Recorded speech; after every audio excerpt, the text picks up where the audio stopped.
Governor صاحب سے امید کرتا ہوں کہ وہ آئین کے اوپر عمل درآمد کریں گے، اور جس طرح پنجاب کے گورنر نے 48 گھنٹے انتظار کیا، آپ انتظار نہیں کریں گے اور اسمبلی کو تحلیل کر کے ہم انتخابات کی طرف بڑھیں گے۔ یہ دونوں وہ وعدے تھے جو عمران خان نے 26 نومبر کو راولپنڈی کے جلسے میں کیے تھے، اور الحمدللہ ہمیں اللہ نے یہ توفیق دی کہ ہم یہ وعدے جو ہیں وہ پورے کر پائے۔ پاکستان کے اندر تو آپ کو پتہ ہے کلرک کی نوکری کوئی نہیں چھوڑتا، اس کے لیے جو ہے، اور آپ کو پتہ ہی ہے جو ایکسٹینشنوں کے لیے جو کچھ ہوتا ہے، یہ عمران خان اور تحریک انصاف ہے کہ جس نے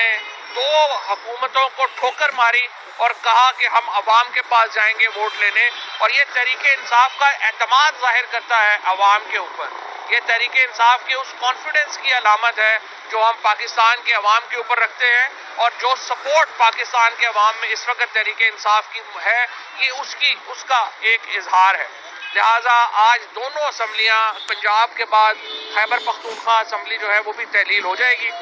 ہم نے جو پارلیمانی پارٹی ہے پنجاب کے لیے، وہ میاں اسلم صاحب کی کارکردگی میں جو ہے وہ قائم کر دی ہے، اور اسپیکر صاحب جو ہیں، جو ابھی مجھے پتا چلا ہے کہ نام جو آئے ہیں حکومت کی طرف سے، مجھے نہیں لگتا کہ وہ کوئی سنجیدہ نام ہے، وہ تو ظاہر ہے ایک مذاق ہے اگر انہوں نے یہی نام دیے ہیں جو ظاہر ابھی ہمیں نہیں کمیونیکیٹ ہوئے۔ ہم نے جو نام دیے تھے وہ سنجیدہ نام ہے، اور ہم سمجھتے ہیں کہ آپ ان ناموں کے اوپر اتفاق رائے ہونا چاہیے۔ آج میں پہلے انٹرویو سن رہا تھا ملک احمد صاحب کا، انہوں نے بھی کہا کہ جو پی ٹی آئی کے نام ہیں وہ سنجیدہ نام ہے اور ان میں فلیکسیبلٹی ہو سکتی ہے۔ میری نظر میں اب بھی درخواست کروں گا ناصر کھوسہ صاحب سے کہ وہ اپنا فیصلہ تبدیل کریں، اور اس کے اوپر یہ پاکستان کے لیے ایک ان کی کنٹریبیوشن ہوگی۔ آئی کین امیجن کہ مشکل کام ہے، اس میں کنٹروورسی ہوتی ہیں، سیاسی کنٹروورسیز ہیں۔ ناصر کھوسہ صاحب، احمد نواز سکھیرا صاحب، دونوں بڑے کریڈیبل نام ہیں۔ احمد نواز سکھیرا صاحب نے ہمارے ساتھ بھی کام کیا ہے،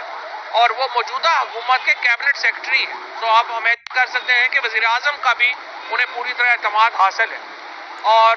اسی طرح سے نصیر صاحب جو ہمارا تیسرا نام ہے، ان کے اوپر بھی جو اس وقت چودھری شجاعت صاحب کا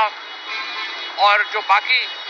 اس وقت حکومت میں لوگ شامل ہیں، ان کا قریبی ان سے اعتماد کا تعلق ہے، ان کے اوپر بھی کوئی مسئلہ نہیں ہونا چاہیے۔ لیکن جو دونوں بیوروکریٹس ہم نے سلیکٹ کیے ہیں، ناصر کھوسہ صاحب اور احمد نواز سکھیرا، پوری بیوروکریسی اور پاکستان کے لوگ جو ہیں وہ یقیناً ان کی انٹیگریٹی کے اوپر،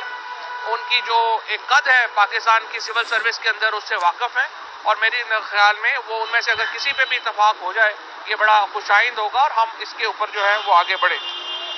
اس کے ساتھ ساتھ ہم نے آج جو عمران خان صاحب کی JIT کو جس طریقے سے کور اپ کیا جا رہا ہے، اس کے اوپر